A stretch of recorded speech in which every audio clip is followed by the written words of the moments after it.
बिस्मिल्लाहिर्रहमानिर्रहीम। अशहदु अल्ला इलाहा इल्लल्लाहु वहदहु ला शरीका लहु व अशहदु अन्ना मुहम्मदन अब्दुहु व रसूलुहु। Dear students, welcome to today's session. And आज जो हम एक्सरसाइज करने जा रहे हैं वो है हमारे पास एक्सरसाइज 2.12 एंड 2.13। ये दोनों एक्सरसाइजेज में ख़ास बात ये है कि ये दोनों एक्सरसाइजेज हमारी रिलेट करनी हैं इनकम स्टेटमेंट से, और बड़ी बेसिक सी एक्सरसाइज है। इसके अंदर बस हमने आइडेंटिफाई करना है कि इनकम स्टेटमेंट में हमारे पास कौन कौन से एलिमेंट्स आते हैं। तो सबसे पहले हम जो एक्सरसाइज परफॉर्म करने जा रहे हैं दैट इज एक्सरसाइज 2.12, और ये दोनों एक्सरसाइजेज आपकी इनकम स्टेटमेंट से रिलेट कर रही हैं। तो पहले हमारे पास आ जाते हैं Hernandez incorporation had the following transactions during the month of March 2011. Prepare an income statement based on this information, being careful to include only those items that should appear in the financial statement। और कौन सी financial statement? जो हमारी income statement है। हमने उसमें क्या prepare करना है? कि इनकम स्टेटमेंट बनानी है, बेसिक सी इनकम स्टेटमेंट बननी है। इसमें रेवेन्यूज आने हैं और एक्सपेंसेस आपके पास आने हैं। ठीक है, तो हमने यहाँ पर इसको देख लेते हैं एक दफ़ा। इसका एक जो इनिशली हम इसको, ये हर्नांडेज इनकॉर्पोरेशन हमारे पास आ गया। ठीक है, यहाँ पर हम लिख देते हैं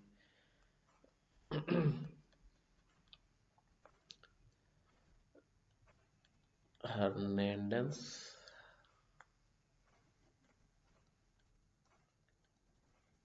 इनकॉर्पोरेशन।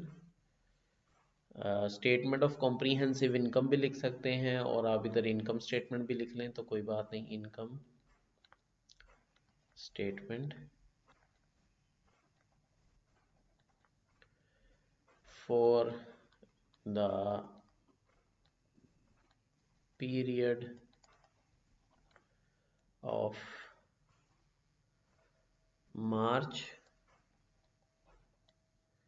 2011। ठीक है, मार्च 2011 की ये फाइनेंशियल स्टेटमेंट है। तो हम इसमें देख लेते हैं कौन कौन सी चीज़ें इनकम स्टेटमेंट में आती हैं। एज यू नो, जब हम आइटम्स की बात करते हैं तो हमारे पास assets, liabilities, owner's equity, expenses and revenues. Assets, liabilities and honours equity जो है वो आपका बिलोंग करते हैं बैलेंस शीट से। ठीक है, आपके जो एसेट्स, लाइबिलिटीज, ऑनर्स इक्विटी, जिधर आपका कैपिटल स्टॉक और रिटेन अर्निंग आता है, honours equity, revenue and expenses. ठीक है, ये थ्री आइटम्स जो हैं ये आपका रिलेट कर रही होती हैं बैलेंस शीट से। ये आपको, आप कहाँ रिपोर्ट करते हैं? बैलेंस शीट में रिपोर्ट करते हैं। Assets are your resources and liabilities and honours equity are your sources. तो ये आपके जो हैं, एक साइड पे आप रिसोर्सेज लिख देते हैं, दूसरी साइड पे आप जो है वो सोर्सेज लिख देते हैं, और इन दोनों का एंड पे जो आपका टोटल है वो सेम आता है। जो हमारी काउंटिंग इक्वेशन जो हमारी बनी है वो हमारे पास assets is equal to liabilities plus owner's equity की अकाउंटिंग इक्वेशन जो जस्टिफाई होती है। ऑन द अदर हैंड हमारे पास जो दो आइटम रह जाते हैं, these are revenues and expenses. ठीक है, रेवेन्यूज और एक्सपेंसेस जो हैं वो हम रिपोर्ट करते हैं इनकम स्टेटमेंट में। रेवेन्यू एंड एक्सपेंसेस जो हैं वो आपकी बिजनेस की प्रॉफिटेबिलिटी को बताते हैं। प्रॉफिटेबिलिटी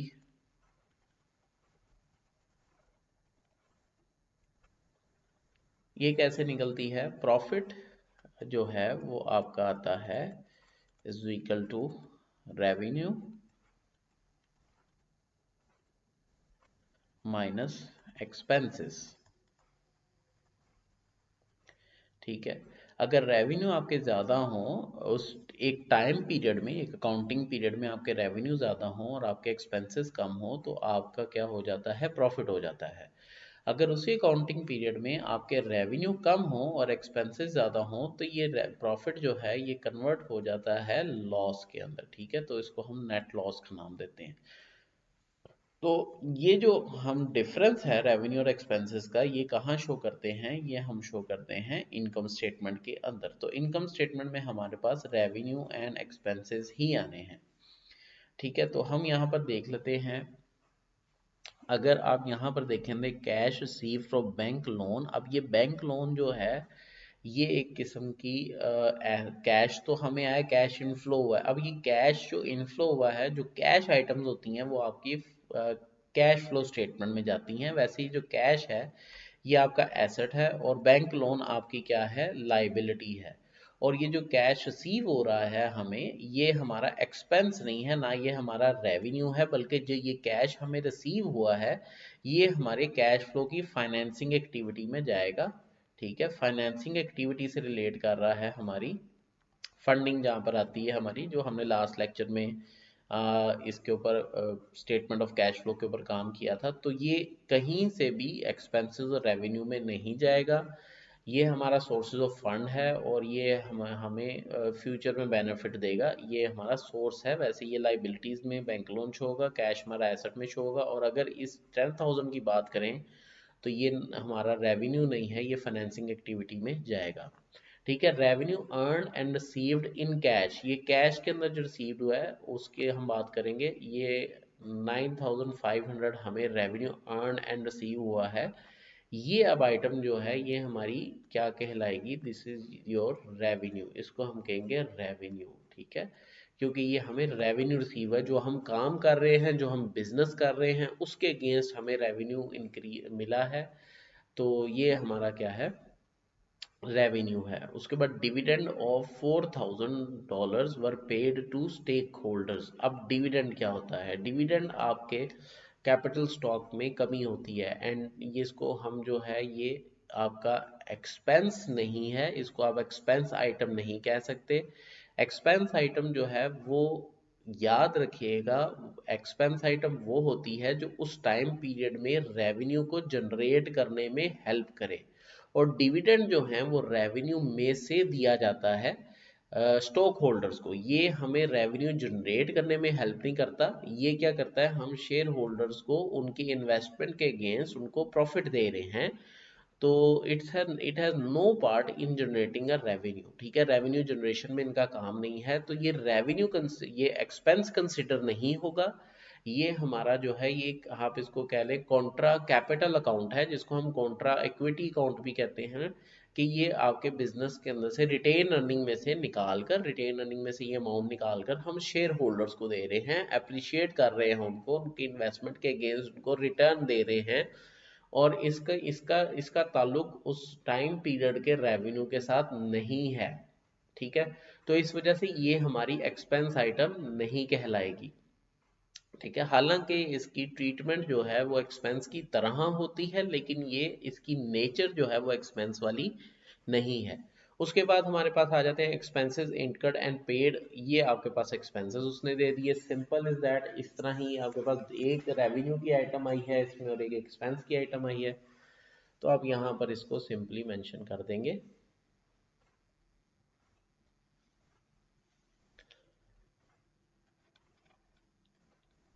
रेवेन्यूज आपके पास आ जाएंगे। यहाँ से हम ले लेंगे अमाउंट इसकी, रेवेन्यू की अमाउंट हमारे पास है 9,500। ये हमने ले ली 9,500। और हमारे पास एक्सपेंस की अमाउंट है, एक्सपेंस हमने दे दिया। एक्सपेंस हमारे पास कितना है? एक्सपेंस हमारे पास है 5,465। 5,465 ये हमारे पास एक्सपेंस की अमाउंट है। ठीक है, डॉलर। तो हमारे पास जो नेट प्रॉफिट आया है, नेट इनकम जिसको हम लिख देते हैं नेट इनकम या प्रॉफिट, वो आपके पास आ गया $4,035। ठीक है, ये आपके पास आइटम आ गई। ठीक है,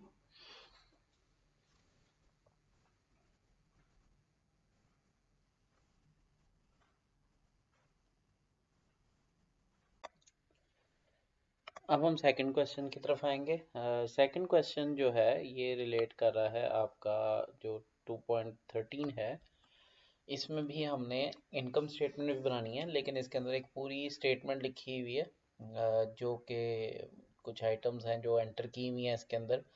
और मोस्टली इसके अंदर इनकम और रेवेन्यू और एक्सपेंसेस को रिप्रेजेंट नहीं भी कर रही, तो हमने आइडेंटिफाई करना है कि इनमें से कौन सी जो आइटम्स हैं वो रेवेन्यू है और कौन सी रेवेन्यू नहीं है। ठीक है, यहाँ पर है जी, an inexperienced accountant from Yarnell company prepared a following income statement for the month of August 2011। तो यहाँ पर हमारे पास पहले हम लिख लेते हैं Yarnell Yarnell company income statement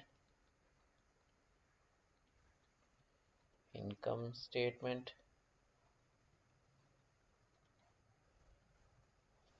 for the month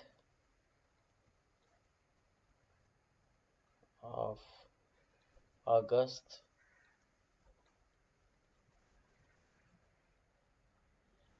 2011।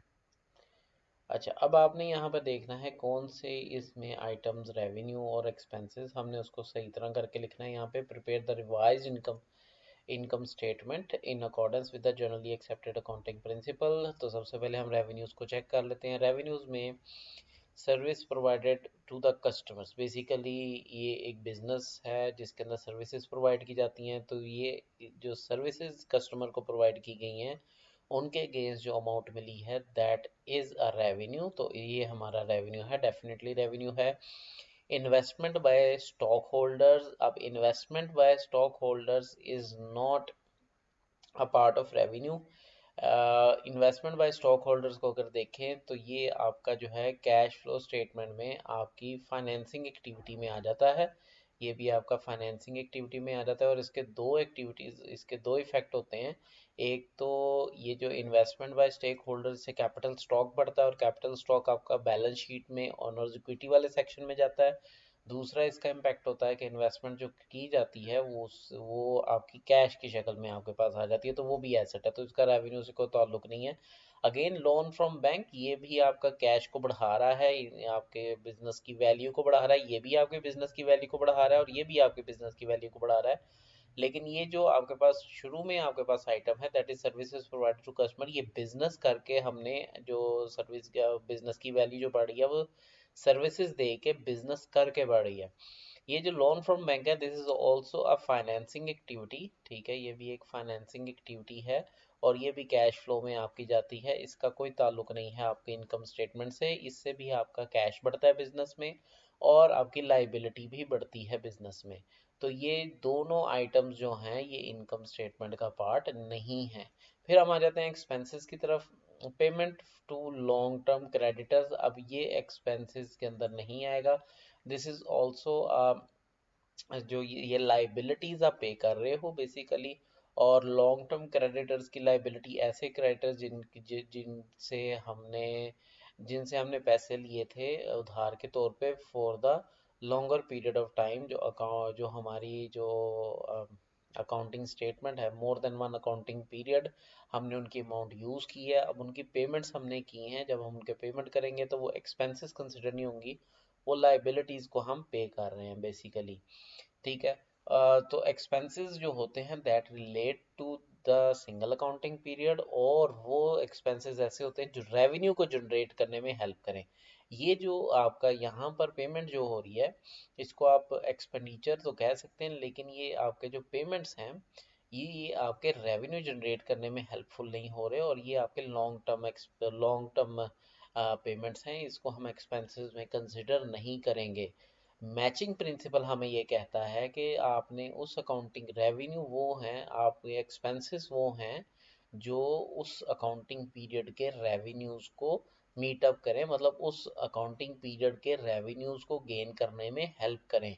ठीक है, ये जो लॉन्ग टर्म क्रेडिटर्स हैं ये पिछले कई सालों के क्रेडिटर्स होंगे, तो उनकी पेमेंट है, ये लाइबिलिटी में कमी है, इसको एक्सपेंसेस में हम लोग कंसिडर नहीं करेंगे।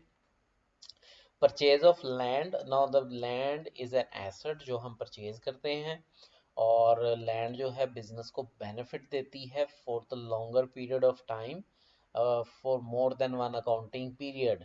ठीक है, तो ये जो लैंड के अंदर, लैंड को जो हमने परचेज किया है, ये भी आपका एक्सपेंस कंसिडर नहीं होगा। ठीक है, ये भी आपका एक्सपेंस कंसिडर नहीं होगा, ये आपका जो है वो एसेट है, एसेट। और इसमें जो आपके पैसे गए हैं वो उसको लिखना कहाँ पर होता है, वो हम लिखते हैं इन्वेस्टिंग एक्टिविटी में, कैश फ्लो की इन्वेस्टिंग एक्टिविटी में लिखा जाता है हमारे पास। और वैसे जो है लैंड आपका जो है वो एसेट के तौर पे इस्तेमाल होता है बैलेंस शीट में, और उसकी पेमेंट जो है वो कैश को कम करती है।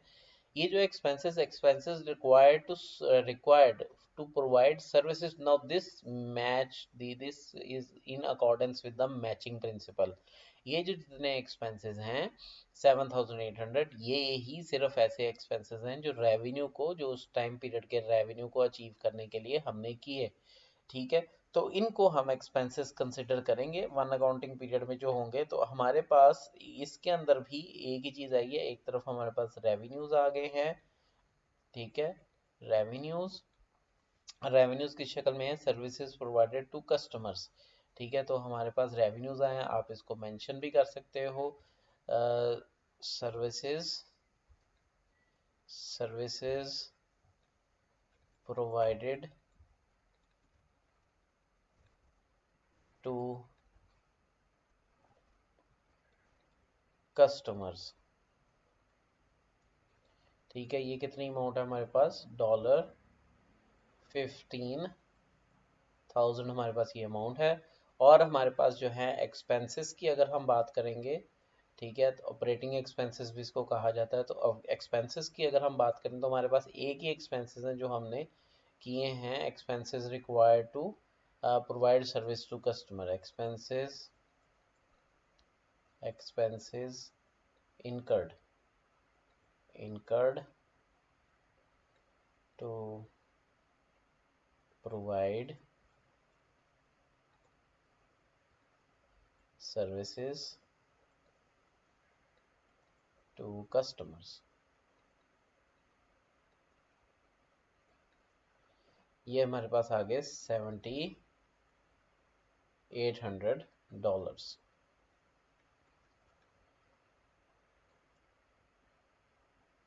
तो अल्टीमेटली अगर हम देखें हमारे पास नेट इनकम जो है, नेट इनकम वो हमारे पास आ गई $7,200। ठीक है, तो इस तरह हम लोग इनकम स्टेटमेंट में आपके रेवेन्यू एंड एक्सपेंसेस आ जाते हैं। अगेन एक थोड़ी सी रिवीजन इधर कर लेंगे, like when we are making a balance sheet. ठीक है, हम जब बैलेंस शीट बनाते हैं, ठीक है, ABC लिमिटेड, और एज ऑन जो भी आएगा दिसंबर, let's say December 31st 2000 something, तो हमारी बैलेंस शीट के अंदर दो साइड्स बनती हैं।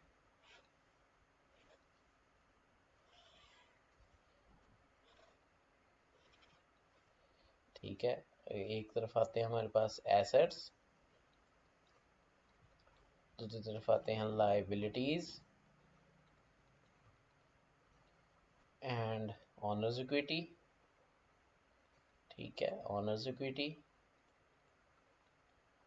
इधर सारी लाइबिलिटीज आ जाएंगी, इधर हमारे एसेट आ जाएंगे, और इनके टोटल जो हैं दोनों साइड पे इक्वल आने चाहिए। ठीक है, फिर हमने जो है वो सेकंड के स्टेटमेंट की,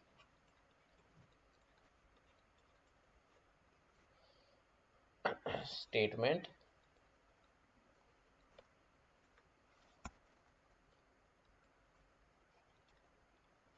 of cash flows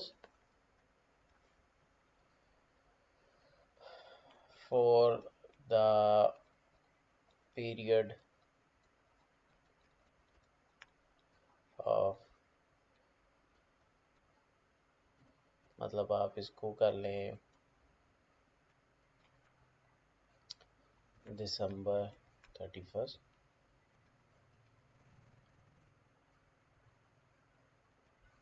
2000 something for the period ended on कर लें जैसे भी। अब इसके अंदर तीन थी, कैश फ्लो फ्रॉम ऑपरेशंस, ठीक है। कैश फ्लो फ्रॉम ऑपरेशंस आपके पास पहले आ जाते हैं, जिसमें आपके जो भी आप ऑपरेशंस करते हैं ड्यूरिंग द ईयर, उसमें आपके रेवेन्यू एंड एक्सपेंसेस जो है वो आ जाएंगे आपके पास, ठीक है। Cash flow from investing activities,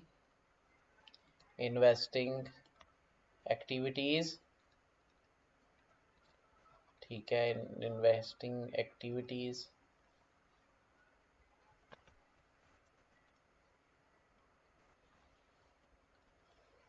इसमें जो आप फिक्स एसेट्स में इन्वेस्टमेंट करते हैं, मतलब for example purchase of land आपके पास आ जाता है, परचेज ऑफ लैंड आ गया।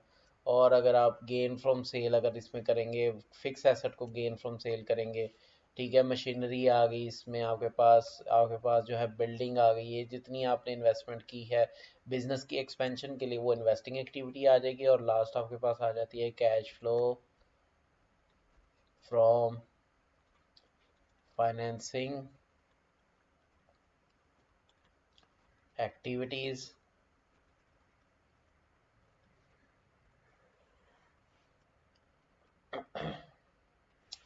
फाइनेंसिंग एक्टिविटीज़ में आपके पास जो है वो लोन फ्रॉम बैंक, ठीक है। इस तरह के आइटम जो फंडिंग के लिए आप यूज़ करते हो, जिससे आपको फंड इकट्ठा होता है, या आप इसके अंदर जो इंटरेस्ट पेमेंट करते हैं अपने लोन के ऊपर, वो आ जाती है यहाँ पे। अच्छा, कैपिटल इन्वेस्टमेंट आपके पास आ जाती है यहाँ पे। कैपिटल इन्वेस्टमेंट जो लोग इन्वेस्टमेंट करते हैं बिजनेस में, इक्विटी इन्वेस्टमेंट, शेयर होल्डिंग, ये सारा कुछ, ठीक है। फिर आपके पास कैश बैलेंस निकलता है during the accounting period, during the year आपके पास आ जाएगा। During the year accounting period, during the year ended लिखेंगे, पीरियड एंडेड लिखेंगे। अच्छा, ये आपके पास इन तीनों का आपके पास बैलेंस आ जाएगा। इन तीनों के बैलेंस को आप एडजस्ट करते हुए आपके पास ड्यूरिंग द ईयर आ जाएगा। फिर आप कैश उसमें ऐड करेंगे, आप इन तीनों को बैलेंस को आप ऐड करेंगे। कैश बैलेंस इसमें आ जाएगा बिगिनिंग ऑफ द ईयर, ठीक है। बिगिनिंग ऑफ द ईयर आपके पास कैश बैलेंस आ जाएगा। जब आप उसको एडजस्ट करेंगे तो आपके पास कैश बैलेंस एंडिंग आ जाएगा, ठीक है। कैश फ्लो स्टेटमेंट का फॉर्मेट जो है आपके पास बन जाएगा, ठीक है। लास्टली आपके पास जो है वो सिंपल सी बात है कि हमारे पास एक आइटम रहेगी, हमारे पास assets, liabilities and owner's equity इधर आ गए, ठीक है। एसेट्स हमारे यहाँ पर आ गए सारे, ठीक है। अब जो आपके एक्सपेंसेस एंड रेवेन्यूज है, जो ड्यूरिंग द टाइम पीरियड आपने खर्चे किए होते हैं रेवेन्यू किसी गेन करने के लिए बिजनेस के ऑपरेशन को, वो हम कहाँ डाल देते हैं, इनकम स्टेटमेंट में डाल देते हैं, एपीसी लिमिटेड, ठीक है। इनकम स्टेटमेंट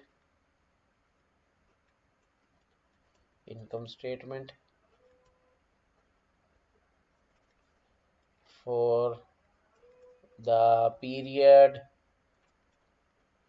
एंडेड एंडेड दिसंबर 31st समथिंग, ठीक है। यहाँ पर आपके पास जो है स्टार्ट में आप रेवेन्यूज की लिस्ट को लिख लीजिए, जिसमें आपके पास मेनली सेल्स रेवेन्यू, अगर आप बिजनेस कर रहे हैं तो सेल्स रेवेन्यू लिख लेंगे, सेल्स रेवेन्यू की अमाउंट आ जाएगी। फिर जब रेवेन्यू की अमाउंट आपके पास, टोटल रेवेन्यू की अमाउंट आप यहाँ पर लिख देंगे, ठीक है। टोटल रेवेन्यू की अमाउंट आपके पास आ जाएगी।